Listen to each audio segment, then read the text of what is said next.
होता क्या है, क्लाइमेक्स कहाँ आएंगे, एंटी क्लाइमेक्स कहाँ आएगा, रिवीलेशन ऑफ ट्रूथ कहाँ आएगा, पेरिपेशिया कहाँ आएगा, कैटास्ट्रॉफ कहाँ आएगा, ये सारी चीजें।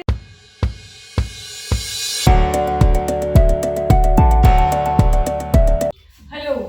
So we are back with this topic because as I told you that we will sum up this topic as soon as possible. जितना जल्दी होगा मैं आप लोगों को एक एक करके सारे टॉपिक्स फिनिश करवाने हैं, तो ये भी करवाएंगे. सो एरिस्टोटल में हम लोगों ने जो इसके 6 कंपोनेंट्स हैं, like tragedy and it's 6 component, हमने वो करा था. और ट्रेजेडी एंड इट्स 6 कंपोनेंट के अंदर हम लोगों ने 2 कंपोनेंट को डिटेल में करा. 6 कंपोनेंट्स हमने ये करे थे. इसमें हम लोगों ने 2 कंपोनेंट्स को डिटेल में किया था. First we did plot which is divided in 3 parts: simple, complex and episodic. Along with that we have done the theory of imitation. Second part हम लोगों ने करा कैरेक्टर. इसमें भी हमने 2 पार्ट करे कैरेक्टर में, flat character and round character. फिर इसमें हम लोगों ने थ्योरी करी, theory of hamartia and tragic hero. ये हम लोगों ने पार्ट अपना फिनिश कर लिया है. Now I am going to take today the third topic of yours, that is thought. Thought further कितने पार्ट्स में डिवाइडेड है, क्या क्या वो चीजें होती हैं. थॉट फर्दर 6 इसके कैटेगरीज आती है. ठीक है, one by one we will understand and I will explain all the 6 parts and then we will understand. First is climax. जब मैं आप लोगों को प्लॉट और कैरेक्टर समझा रही थी तब मैंने एक ग्राफ बनाया था आप लोगों के सामने, दैट इज ऑफ ट्रेजेडी या ड्रामा का एक ग्राफ बनाया था लाइक दिस.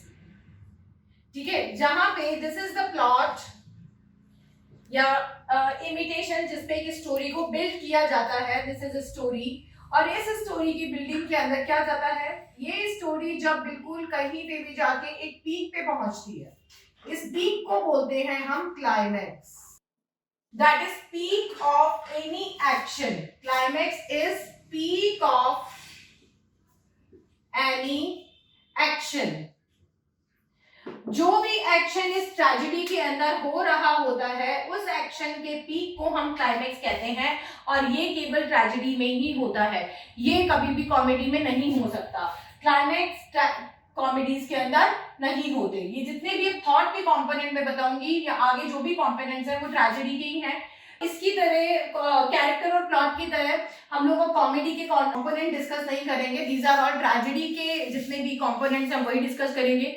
रीजन बीइंग, हालांकि नेक्स्ट पोर्शन में इन्होंने ट्रेजेडी और कॉमेडी के बीच के डिफरेंसेस की बात करी, इन्होंने ट्रेजेडी और कॉमेडी के कंपैरिजन स्टडी हमें दी है पोएटिक्स के अंदर, लेकिन यहाँ पे हम लोग उसकी कंपैरेटिव स्टडी नहीं कर रहे हैं. यहाँ पे हम लोग केवल ट्रेजेडी के कॉन्सेप्ट्स को या कंपोनेंट्स को डिस्कस कर रहे हैं. तो थॉट होता क्या है? Thought is basically a writer's skill to complete a play. A writer's skill to compile a play, to create a play. That is called thought. तो थॉट में राइटर क्या करता है? थॉट में राइटर डिसाइड करता है क्लाइमैक्स कहाँ आएंगे, एंटी क्लाइमैक्स कहाँ आएगा, रिवीलेशन ऑफ ट्रूथ कहाँ आएगा, पेरिपेशिया कहाँ आएगा, कैटास्ट्रॉफ कहाँ आएगा. ये सारी चीजें वहां पे जो सीक्वेंस में एक राइटर डिसाइड करता है, दैट इज थॉट. और वो किसकी हेल्प से करता है? प्लॉट और कैरेक्टर्स की हेल्प से करता है कि कहाँ पे कौन सा कैरेक्टर क्या ग्रोथ शो करेगा, कहाँ पे कौन सा कैरेक्टर कॉमेडी करेगा, कहाँ पे वो एक कॉमिक रिलीफ लेकर आएगा ट्रेजेडी के अंदर. ये सारी चीजें किसमें आती हैं? ये सारी चीजें थॉट में आती हैं. Climax is basically peak of any action, जहां पे वो एक्शन अपनी पीक पे होगा और सारी चीजें रिवील होनी शुरू हो जाएंगी. ठीक है, उसके बाद आपका सेकंड पॉइंट इसमें आता है एंटी क्लाइमैक्स. एंटी क्लाइमैक्स वो सीन्स होते हैं जिसमें या तो किसी कॉमेडी या सॉन्ग्स की वजह, इंटरप्शन की वजह से क्लाइमैक्स तक पहुंचते पहुंचते चीजें रुक जाती हैं. इस लाइक अगर मैं इस ग्राफ की बात करती हूँ तो जैसे स्टोरी यहाँ डेवलप हो रही है और हमें लगता है कि पीक यहीं आने वाला है, लेकिन एकदम से डाउन हो जाता है. क्यों? क्योंकि यहाँ पे एक कॉमिक एक्शन की वजह से या कोई डांस की वजह से या कोई सॉन्ग की वजह से जो ट्रूथ रिवील होने वाला था वो चला गया, और जो ट्रूथ रिवीलर था वो वापस अपने सरफेस पे आने के लिए फिर से अपनी इन्वेस्टिगेशन को स्टार्ट करता है, फिर से स्टोरी ग्रो होनी शुरू हो जाती है। That is called anti climaxes. These are also called as comic reliefs. In any tragedy, इनको comic relief भी बोलते हैं। And they are the dropping down of action. Anti climax को हम लिखेंगे कैसे? Dropping down of any action reaching to peak. जो peak की तरफ मूव करता हुआ एक्शन है उसका अगर ड्रॉप डाउन हो जाता है तो उसके फॉल को, उस ड्रॉप डाउन को हम लोग एंटी क्लाइमेक्स बोलते हैं। और मैक्सिमम ये किससे होता है? कॉमिक रिलीफ से या किसी कॉमिक सीन से होता है, इसलिए इन्हें कॉमिक रिलीफ भी बोला जाता है ट्रेजेडी के अंदर बहुत जगह पे। Now next is anagnorisis. Anagnorisis क्या होता है? Anagnorisis is basically revelation of truth. This is revelation of truth या acknowledgement of truth. When a person came to know the whole truth of the tragedy, that is called revelation of truth. Like for example, Hamlet. Hamlet में revelation of truth कब आता है? When the play within a play, he caught the conscience. Second, when he read the letter of Claudius with Rosencrantz and Guildenstern, ये सब revelation of truth है। Then in Othello में revelation of truth कहाँ पे? When Emilia confesses everything after the death of Desdemona, Othello get to know the whole truth about Iago. वो भी क्या था? Inaugurasis था। और King Lear में the death of Cordelia was inaugurasis. Macbeth के अंदर the second prophecy was revelation of truth that he know my downfall is fixed. That is going to happen, but the conditions are very weird, but it is certain that it will happen.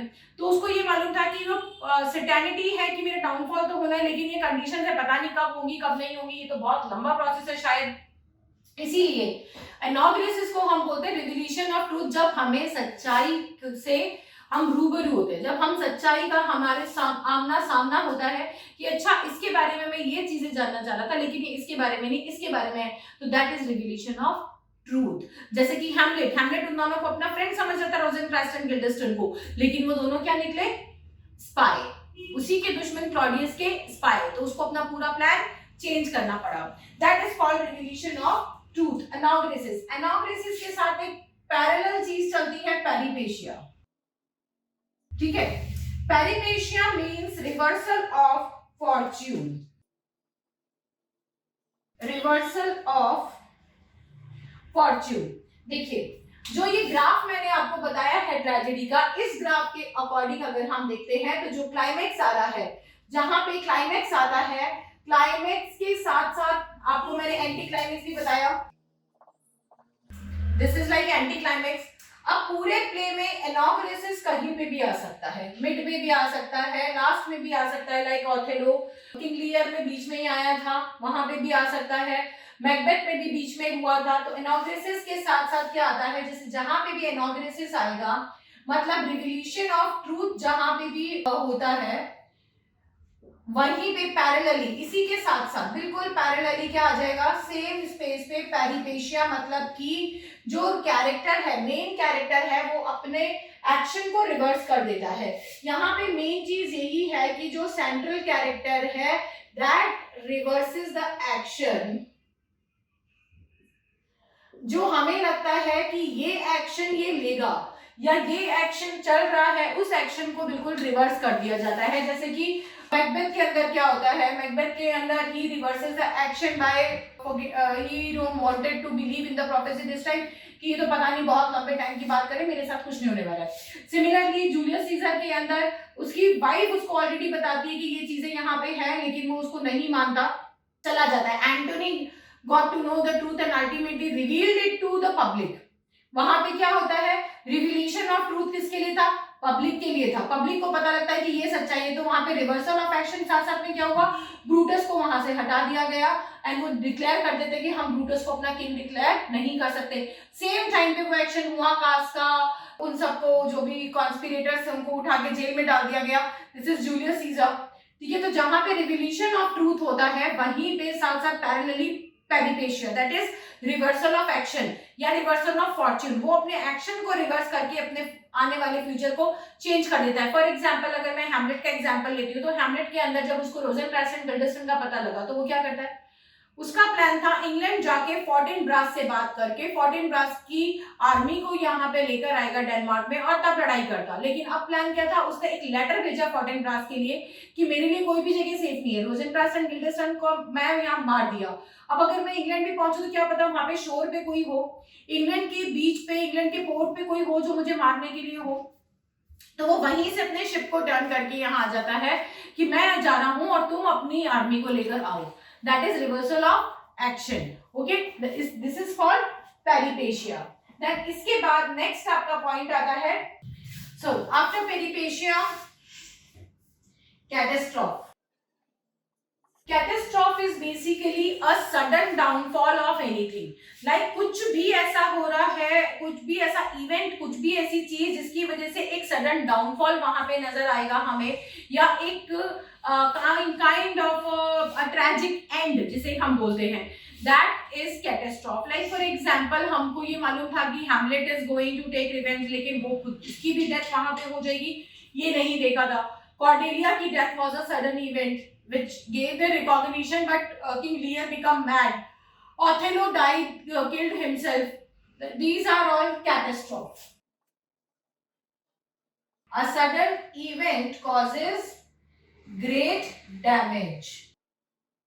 Causes great damage, जो कि एक बड़ा damage वहां पे create करते हैं, that is called catastrophe. And last in the sequence, जो जैसे कि मैंने सबके अंदर थ्योरीज करवाई है, उसी तरीके से यहाँ पे थॉट के अंदर कौन सी थ्योरीज आएगी या कौन सी चीजें आती है, इसके अंदर आपके लास्ट आता है 3 unities.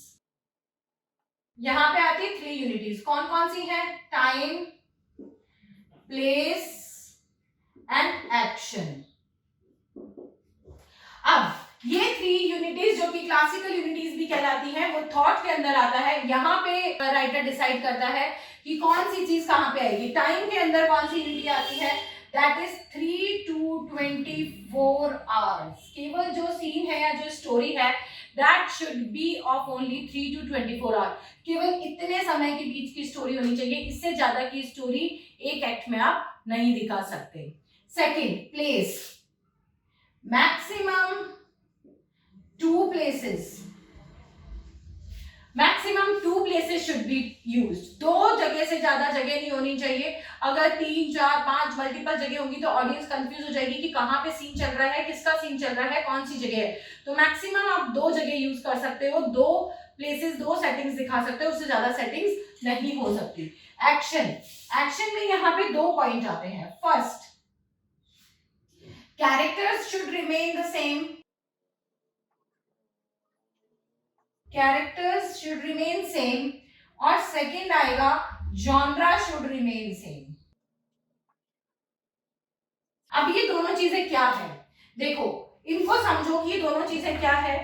Characters should remain same का मतलब यहाँ पे कैरेक्टर्स का डिस्गाइसेस नहीं होना चाहिए, दिस मीन्स डिस्गाइसेस, दिस मीन्स डिस्गाइसेस नहीं होनी चाहिए। जो कैरेक्टर फीमेल का है वो फीमेल बन के ही प्ले करेगी, जो मेल का है वो मेल ही बन के प्ले करेंगे, that is no disguises should be there, character का इंटरचेंज नहीं होगा। सेकेंड, जेनरा रिमेन सेम, मतलब tragedy should be tragedy and comedy should be comedy, there should be no change और interchange between tragedy and comedy. Tragedy and comedy के बीच में कोई change नहीं होना चाहिए, ये दोनों सेम ही रहेंगे। तो जो जैनर्स है ड्रामा के, 2 जैनर्स की बात इसने यहाँ पे की है, that is tragedy and comedy, ये दोनों सेम रहने चाहिए। ट्रेजेडी एंड कॉमेडी के अंदर कोई चेंज नहीं होगा या कोई इंटरचेंज नहीं होगा, कॉमिक ट्रेजेडी ट्रेजिक कॉमेडी नहीं होगी, जो कि शेक्सपियर ने बाद में ऑल्टरेशंस किए। लेकिन according to the classical unities, according to Aristotle, यहाँ पे कोई इस तरीके के चेंजेस नहीं होने चाहिए। ये आपकी 3 unities is a part of thought. तो थॉट में आपका क्या क्या आ गया? क्लाइमेक्स आ गया which is a peak of an action. Anti climax, जहां पे एक्शन का ड्रॉप डाउन होता है, ये पीक पे पहुंचते पहुंचते कहीं से पीक पे पहुंचते पहुंचते यहां से एकदम ड्रॉप डाउन होता है, that is called anti climax. Then third is anagnorisis, that is recognition या रिवीलेशन ऑफ ट्रूथ, ट्रूथ का सामने आना। पेरिपेशिया, ट्रूथ के सामने आने के बाद जो कैरेक्टर के एक्शन रिवर्स हो जाते हैं और उसका फॉर्च्यून, पूरा का पूरा उसका फ्यूचर, उसकी डेस्टिनी सब कुछ चेंज हो जाता है, that is reversal of Fortune. Fortune means किस्मत, किस्मत का पूरा उल्टा हो जाना। देन कैटास्ट्रोफ, ये ऐसे सडन एक्शन जो कि किसी की डेथ कॉज करते हैं या किसी की एक ग्रेट लॉस को क्रिएट करते हैं, that is called catastrophe. Then इसके बाद आपकी आती classical 3 unities, time, place and action. So I think thought should be very clear to all of you. Let me rub it and we will go for the 4th point, that is called diction. So our next point is diction. Now what is basically diction? Diction is language. Diction का मतलब क्या होता है? Diction means language. Language, what kind of language, what kind of dialogues, what kind of features he is using to make it attractive. अब उसने plot ले लिया, imitation या जहां से भी लेना है, उसने कैरेक्टर्स चूज कर लिए, किसने? इसने मतलब ड्रामेटिस्ट ने, ठीक है। तो उसने प्लॉट ले लिया, उसने कैरेक्टर्स चूज कर लिए, उसने उनके एक्शंस भी डिसाइड कर लिए कि कहां पे कौन सा एक्शन होगा, किस तरीके से होगा, उसने उसके लिए कैटास्ट्रोफ, इनॉग्रेसिस, पेरिपेशिया, क्लाइमेक्स सब कुछ कर लिए। बट अब यहाँ पे क्या आता है, उन्हीं एक्शंस को ऑडियंस तक पहुंचाने के लिए क्या जरूरत पड़ेगी? एक्शंस को ऑडियंस तक पहुंचाने के लिए सिर्फ एक चीज की जरूरत पड़ती है, दैट इज स्पीच, एक लैंग्वेज चाहिए। अब कौन से कैरेक्टर के लिए कैसी लैंग्वेज होनी चाहिए, उसके डायलॉग्स कैसे होने चाहिए, ये सारी चीजें कौन डिसाइड करेगा? That all should be decided by the writer itself. इसको हम लेते हैं डिक्शन के अंदर। Diction means a language. अब इस लैंग्वेज के अंदर कौन कौन से पार्ट आएंगे वो देखते हैं। लैंग्वेज के अंदर आपका सबसे पहले आता है monologue. What is a monologue? Monologue is basically one person's speech, one man's dialogue. This is one man's dialogue. Or dialogue is not basically a proper word here. One man's speech.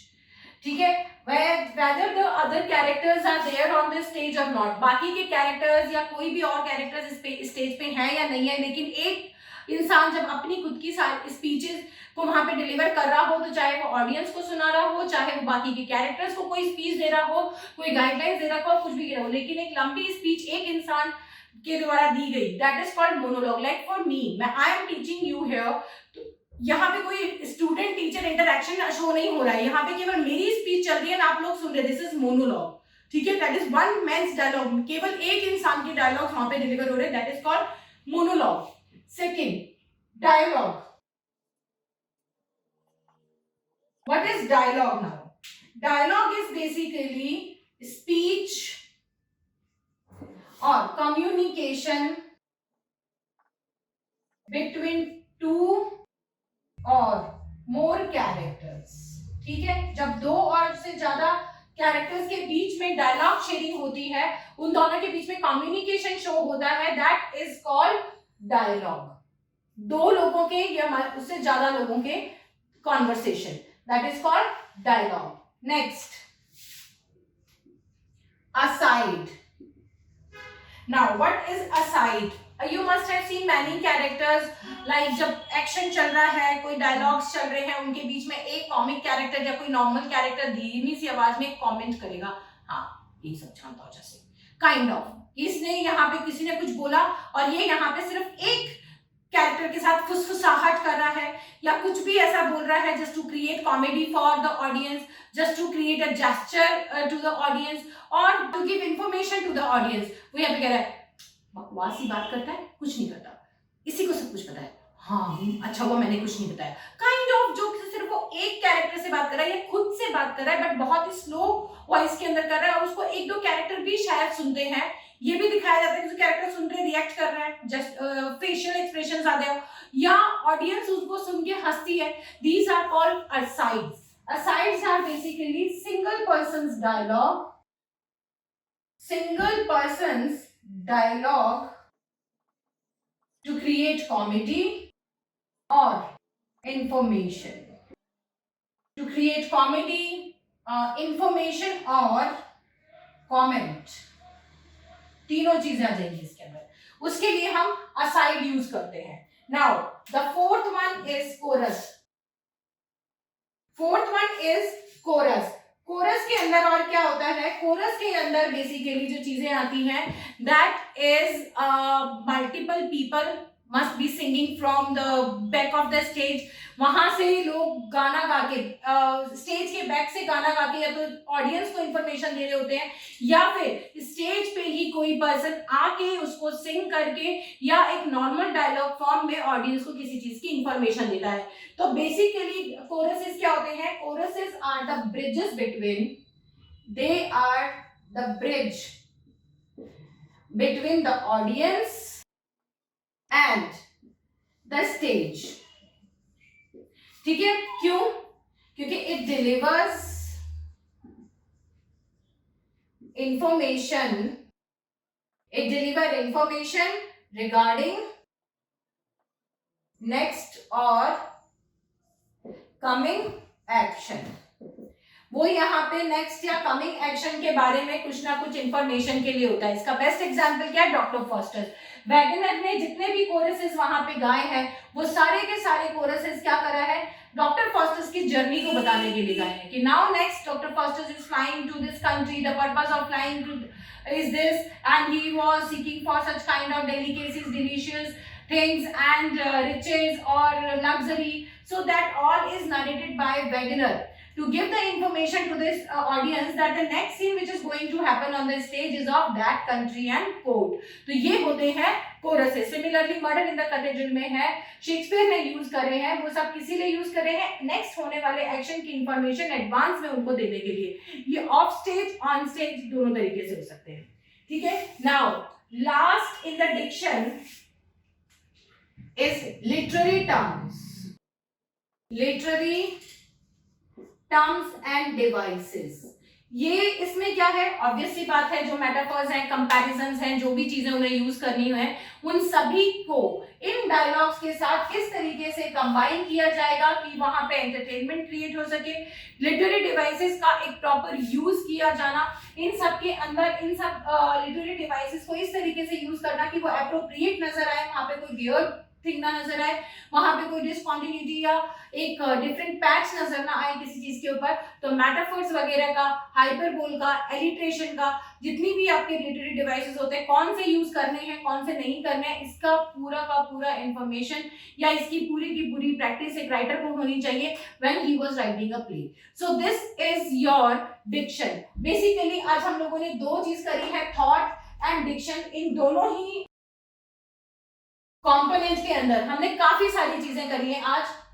Obviously हम Dickson को एक बार फिर से बता देती हूँ, monologue, one man speech, dialogue, communication, simple, aside, comment और comic comments, choruses, information, literary device, that is decorum और ब्यूटी ऑफ द ड्रामा। इनको इसी तरीके से आप याद करेंगे तो आपके लिए सबसे अच्छा होगा। सो आज की क्लास में हम लोगों ने क्या करा है, दो कंपोनेंट्स को हमने पढ़ा है, थॉट and character।